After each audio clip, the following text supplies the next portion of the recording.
You probably had herpes since childhood and you don't even know it. Herpes isn't just an STI, it's a neurotrophic virus. That means it's hiding in your nervous system, reactivating when the terrain is weak. And most people carry it. Few people understand that. Almost no one talks about how to actually manage it. And here's what no one tells you. You can pass it on without any symptoms. Over 70% of the world carries it. And shame and stress are two of the biggest triggers for herpes. But here's what will help the terrain. L-lysine is really important to block viral replication. Lemon balm helps calm your nerves and the virus. And reishi mushroom boosts natural killer cells. You also want to consider sleep, sun, and nervous system support to keep it quiet. But that's just the beginning. In this episode, I share my full evidence-based Heal Thyself protocol for herpes, supplement, dosing, nervous system tools, and mindset shifts so you can finally feel empowered and not ashamed. Thank you for joining this episode of Heal Thyself.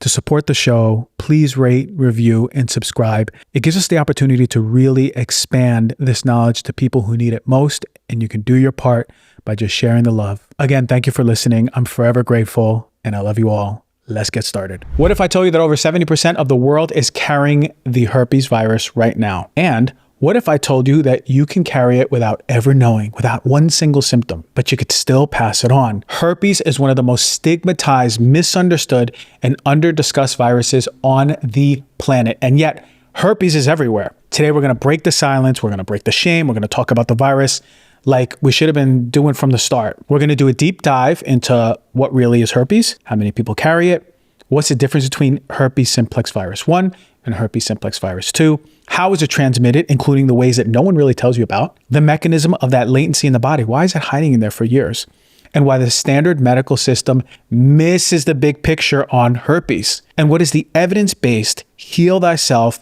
naturopathic protocol for herpes. We're also going to look into that emotional layer because shame is one of the most immunosuppressive emotions that we carry, and I bet you didn't know that. This episode is not just about herpes, it's about the true liberation from the misinformation, the judgment, the fear to finally just let go. All right, part 1, we're going to go into this. What is herpes really? Really quick, I want to jump in. Herpes actually is not the stigma, not the rumor, not the fear. It's biological. It's there. It's a virus. It's a really smart one. It's part of the family of viruses called Herpes viridae, and it includes several members. Herpes simplex virus 1, that's commonly the oral herpes. Herpes simplex virus 2, that's commonly the genital herpes. Varicella zoster virus, like chicken pox and shingles. You might have had those when you were young. Epstein-Barr virus, you hear a lot about those. Medical medium always talks about those, right? Cytomegalovirus or CMV, another really popular one that can really lay a burden on the immune system. So these are the more well-known, but today we're going to focus on two of the most common ones, herpes simplex virus 1 and 2.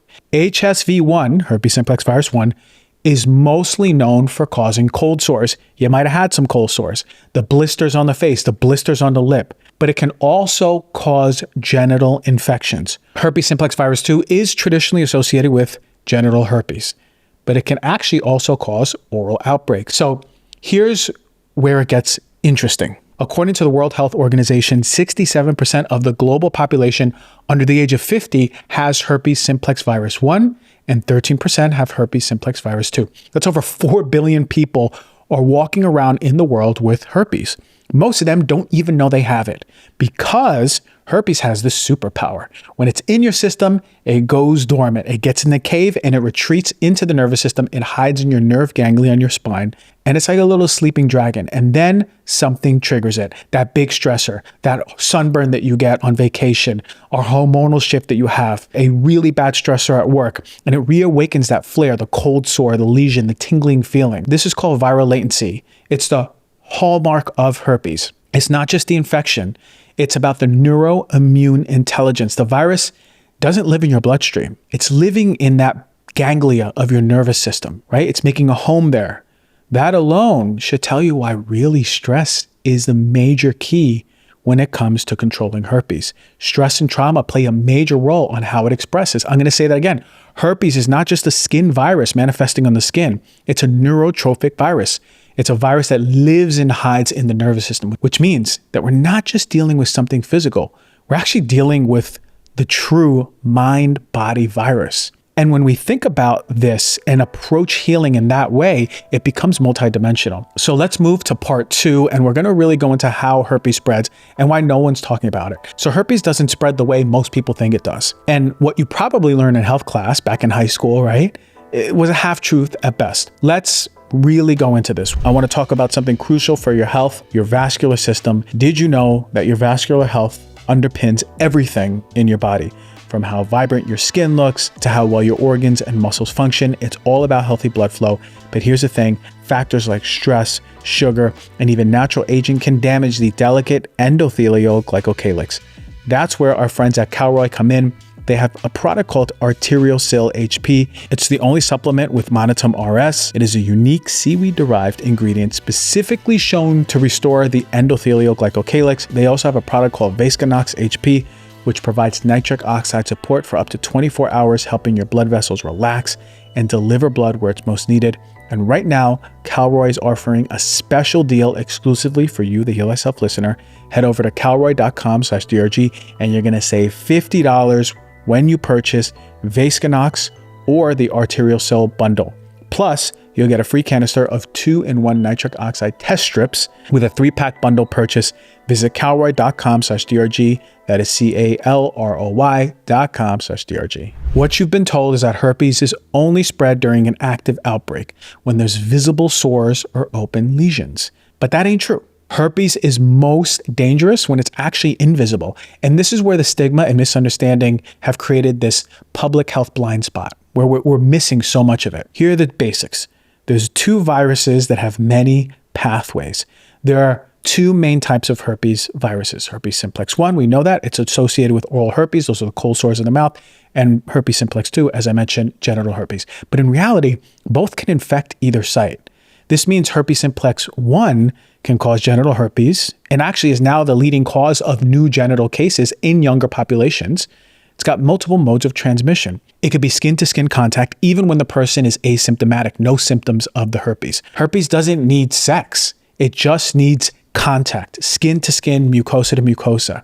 And you can transmit the virus through kissing, oral sex, genital contact, anal contact, but sometimes it could even be through contact with shedding skin when there's no sore present. Now, this is called asymptomatic viral shedding. It's one of the most misunderstood aspects of herpes. Research is showing that people with herpes simplex virus 2 can shed the virus 10 to 20% of days, even when they don't have symptoms. And when it comes to herpes simplex virus 1, the shedding is less frequent, but it's still real. So what does that mean is that the person can look and they can feel completely normal, but still pass it on. This is why herpes spreads so easily, because we don't talk about it. And most people don't even know that they're shedding. We have the oral to genital transmission, and sometimes that's even an overlooked route in the younger generations. They don't even know that a cold sore can pass on to the genitals. This is really big. Oral herpes can be passed to someone's genitals through oral sex, even if the cold sore isn't even present. Today, over 50% of new genital herpes cases are caused by herpes simplex virus 1 because we don't think of cold sores as dangerous. We've kind of normalized them, and that's okay as long as we're really figuring out and knowing the truth of how transmission works. Herpes is a fragile virus. It doesn't survive long outside the body, but in more moist environments, thinking about shared towels, razors, sex toys, transmission is possible when you're thinking about the right conditions. It's not the main way that the virus is going to spread, but it's still worth knowing. We have to talk about that, especially when it comes to intimate settings, communal settings. There's also neonate herpes. This is rare, but could be severe. If the person has genital herpes and is shedding during childbirth, the virus can be passed on. It's a small risk, but it can be bad because it can affect the brain, liver, and the lungs of the child. It's why people who have active genital herpes in late pregnancy are often monitored closely by their doctors. They might actually be prescribed a suppressive antiviral in the 3rd trimester. So in certain cases, a C-section may actually be recommended to prevent transmission. So what actually triggers herpes to flare up, right? Let's say you carry the virus, like most people do actually, and what causes it to fully reawaken? Herpes doesn't stay active all the time. It hides out in the nerve ganglia, but when the terrain is right, it comes alive, it reactivates. I'm gonna tell you what triggers it. Psychological stress is probably the number 1, by far. Stress raises cortisol, that weakens the immune barrier, reduces T cell surveillance. It's giving herpes simplex virus the opportunity to come out of its cage and reemerge. Even repressed or unprocessed trauma can actually subtly keep the nervous system in that dysregulated state that is favoring for that reactivation by way of a suppressed immune system. Number 2, this is common. If someone is suffering with an illness, maybe just a flu, and they're having immune suppression, right? The colds, the flus, the fevers, any immune distraction or depletion can create that little crack, that opening, especially in people with autoimmune disease or chronic fatigue. This layer actually becomes really important. You need to support your immune system. Sunlight and UV exposure. This is a classic one, especially for herpes simplex virus 1, the cold sores. UV radiation can actually damage the lip area, suppress that local immunity in the lip. And this is why these outbreaks happen, especially when someone goes on a beach day or even a ski trip. Number 4, common one too, hormonal shifts. This is especially in women during menstruation, hormonal drops. That can trigger herpes simplex virus again. So some people notice flares days before their period, and that's likely due to progesterone shifting and having those subtle immune system changes. Diet is important too. Not having a proper amino acid arginine versus lysine balance. Herpes viruses rely on arginine to replicate. They need it. So when there's foods that are high in arginine, like chocolate, peanuts, oats, almonds, gelatin, they don't necessarily cause herpes, but in combination with the stressors, or you're sick, your hormones are all over the place, that can tip the balance. Lysine, on the other hand, really competes with arginine. It can inhibit viral replication. We'll talk about this a little bit later in the protocol section, but just keep that in mind. But what does this mean for you, right? It means, 1, herpes isn't dirty. It's not a punishment. It's not always visible. It doesn't make you less desirable. And it's way more common than you think. It's not about how do I get rid of herpes? It's about how do I create the body that herpes doesn't want to live in? That's what we're going to answer in this next section. Before we get into the Heal Thyself protocol, I just want to talk about conventionally how it's treated, what works and what doesn't. The pharmaceutical world has a lot to offer for herpes, but is it effective? Well, there are 3 main antiviral drugs that are used for herpes. Acyclovir, that's the OG. It was introduced in the 70s. And the mechanism is basically it inhibits viral DNA polymerase, the enzyme, and it inhibits the viral DNA from replicating. It's taken orally and it's cheap. If it doesn't kill the virus, it's going to suppress its replication. It works. The downside, there's a lot of frequent dosing, 5 times a day. It's less bioavailable than newer antivirals, and it can still allow asymptomatic shedding. The other one is Valtrex, valcyclovir. And this is a prodrug of acyclovir, meaning that your body turns it into acyclovir. It's a step before. It's more bioavailable. You need fewer doses, 1 to 2 a day. It's often prescribed for suppressive therapy. And you take it to prevent outbreaks, to reduce transmission risk. And then the third one is famciclovir. This is one of the less frequently used ones, but helpful for people who don't respond well to the first 2. But the question is, do they work as a whole? Yes, they work. They will suppress the virus. They will stop it from replicating. And studies show that actually valcyclovir reduces outbreak frequency by 70 to 80% and reduces the transmission risk by about 48% in couples. So if you have herpes, it's really good to have that medication on hand. But there's a catch. They don't eliminate the virus. They don't address the root cause of activation. And long-term use can actually lead to resistance in especially people who are immunocompromised. So for people who are experiencing that occasional outbreak or want to take more holistic approach to get to the root, we want to do more. So use these pharmaceuticals when you need them, especially during the first outbreak, which can actually be really severe. During pregnancy, that's another time to think about using these pharmaceuticals.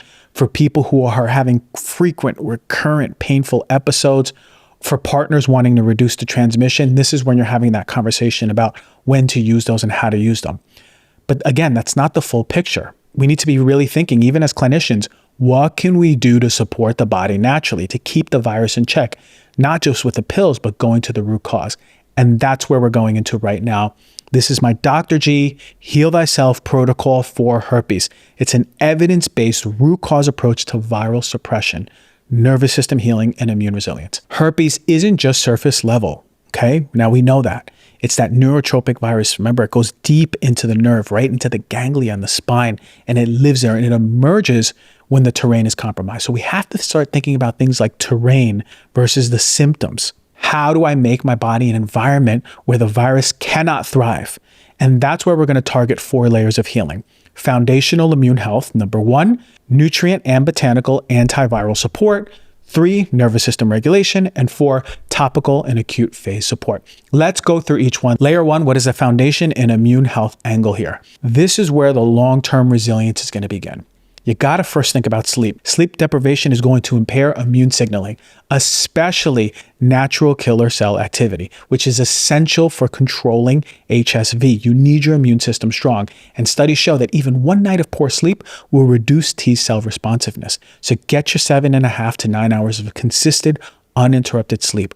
Use the tools that you need. You know about magnesium. You can take lemon balm tea. You can have low blue light blockers. Start your sleep hygiene an hour before bed. Really wind down the nervous system. 2 is stress. You want to think about cortisol spikes. Those are the things that are really driving herpes simplex virus. It's its favorite opening. When cortisol is up, herpes is like, I'm awake. So we have to think about the psychological stresses and reduce those, because when you're psychologically stressed, you're reducing your ability to heal and reactivating those latent viruses. So this is where we're implementing those somatic tools that I've taught you over so many times, dropping in the body, breathing into the body, having a breathwork technique to bring you into parasympathetic. You can do box breathing. You could do 4-7-8, going out and actually prioritizing walking, going in nature, being quiet, taking an hour of quiet time a day, journaling, bringing more mindfulness. That's how you really at the root start controlling those herpes outbreaks. Doing practices daily like vagal toning, humming, gargling, cold plunges sometimes can even be helpful, but don't push it. You don't want to push your immune system. Really feel into your body. And singing. You want to think about your blood sugar. Hyperglycemia is going to suppress the immune system. It's going to fuel that viral replication. And speaking about food, a lot of people, as I mentioned before, are eating arginine-rich foods, and they're having poor glycemic balance. So the goal then for your diet, if you have herpes, is eating anti-inflammatory, low glycemic diets with good amount of protein and fat with every single meal. You want to avoid those refined carbs, those juices, those sodas, those sugar-loaded smoothies, okay? The second part of this is those evidence-based supplements and botanicals. These are really good to have on hand. And if you have herpes, think about really filling up your cabinet with this. These tools go beyond the protocol. They can actually help your immune system overall. You want to work on that terrain. So lysine, I mentioned before, competes with arginine. It's going to reduce that fuel for the virus. It's shown in clinical trials to reduce outbreaks and severity. You want to dose it at about 1,000 milligrams daily for maintenance and 2,000 to 3,000 milligrams during outbreaks. And avoid pairing it with high arginine foods, moving away from chocolates, oats, seeds. You can Google a whole list and see a picture of it. Zinc, important. It's critical for T cell function and wound repair. So you can use it topically and oral. They're both really effective, 15 to 30 milligrams per day with copper, and use 0.5% topical cream on any lesions. Vitamin C, a really potent antioxidant. It enhances the neutrophil and lymphocyte activity. Your white blood cells love vitamin C.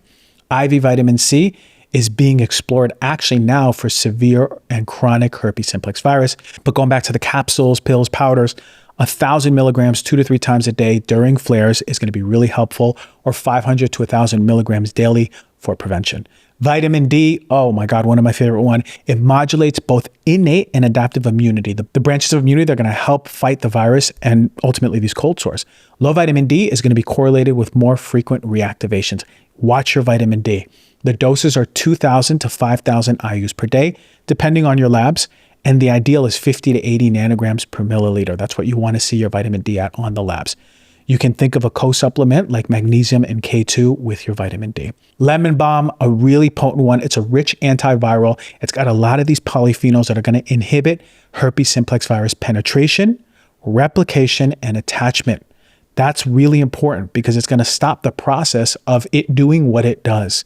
Topically, you can even have 1% cream 2 to 4 times a day, but orally, 300 to 500 milligrams 2 to 3 times a day. You can actually even use it in a tea.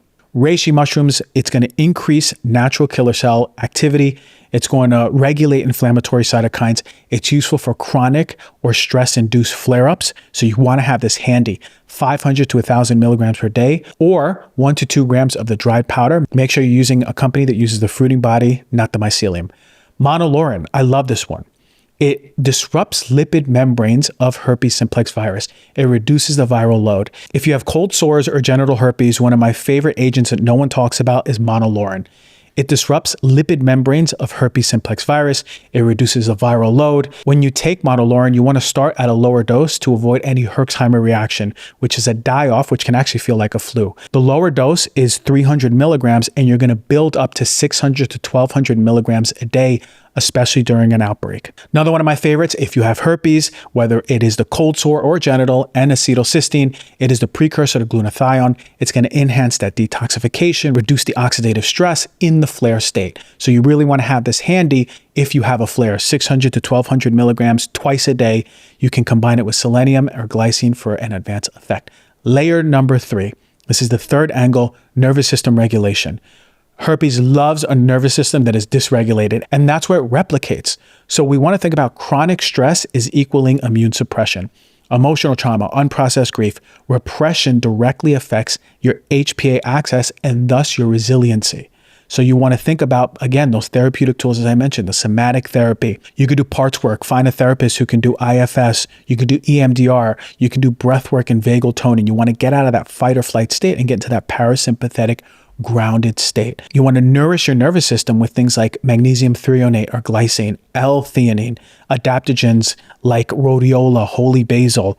You want to have an intention for restoration. You want to think of your body. How can I restore my body? I had a long week or a long day. Sunset walks, bathing.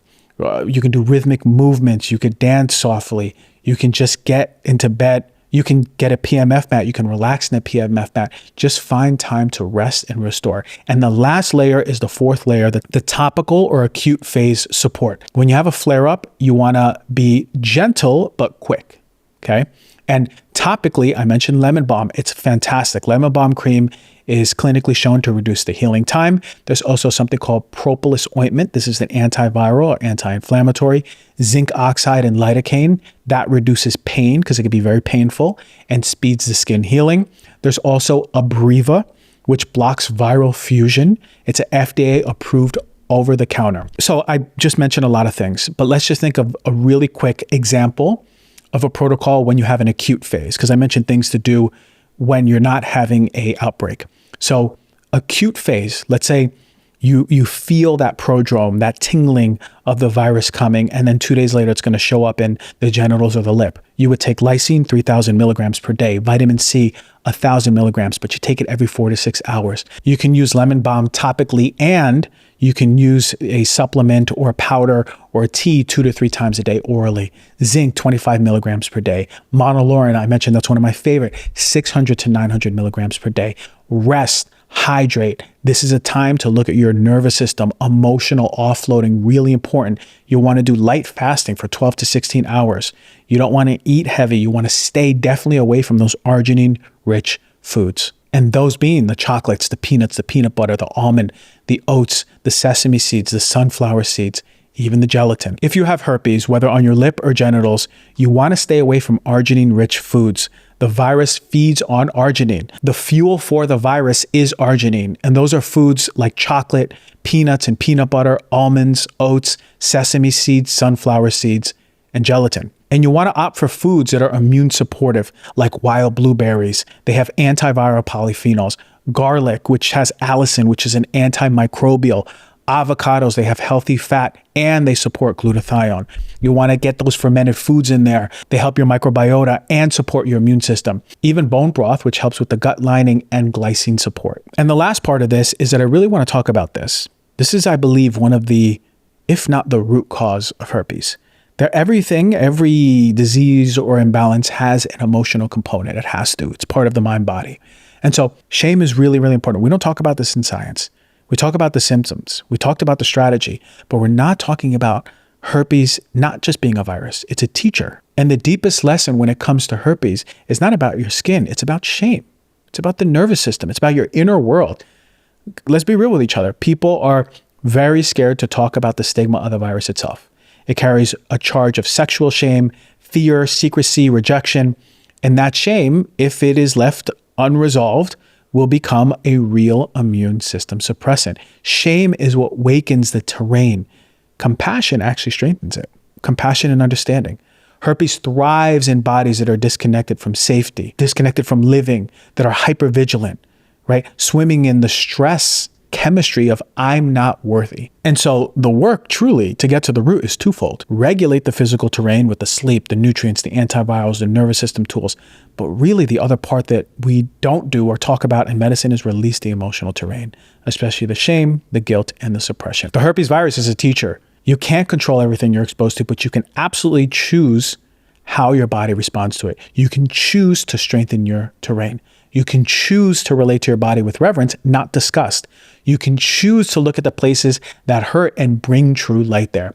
Because look, here's the truth. There's nothing wrong with you for carrying the virus. There's nothing dirty or broken or less than about your body. There's no shame in being a human. And when we actually neutralize that at the root, the virus will lose its power. Less flare-ups, the immune system gets stronger and begins to stabilize, and the nervous system feels safe again. And the healing actually is not a possibility, it's an inevitability, right? There's a very clear potentiality right there for you where you never have an outbreak again. So if you take one thing from this episode, let it be this. Herpes isn't something that you have to fight forever. It's something you learn to live with peacefully, intelligently, and you get to the roots. You're not the diagnosis. You're not the stigma. You're not being defined by what's hiding in your nervous system, right? You are defined by your ability to actually respond. Do you have knowledge? Do you have compassion, right? You've been told to fear this virus, but maybe the real virus is shame. And maybe the real medicine is ownership. You're allowed to speak about it. You're allowed to get curious. You're allowed to heal. And when you reclaim your health, when you stop outsourcing to prescriptions, fear, or silence, that's when true healing begins. This is why I created this show, to help you understand the terrain of your body and how to become your most powerful healer. Remember, every reference that I made about supplements, talk to your doctor first. This protocol is a protocol that I used, but make sure you talk to your doctor to see if it's right for you. And if the show resonated with you, share it with someone you love. Rate the show, review, and subscribe. It really helps the show grow. Until next time, you stay grounded, you stay informed, and as always, heal thyself.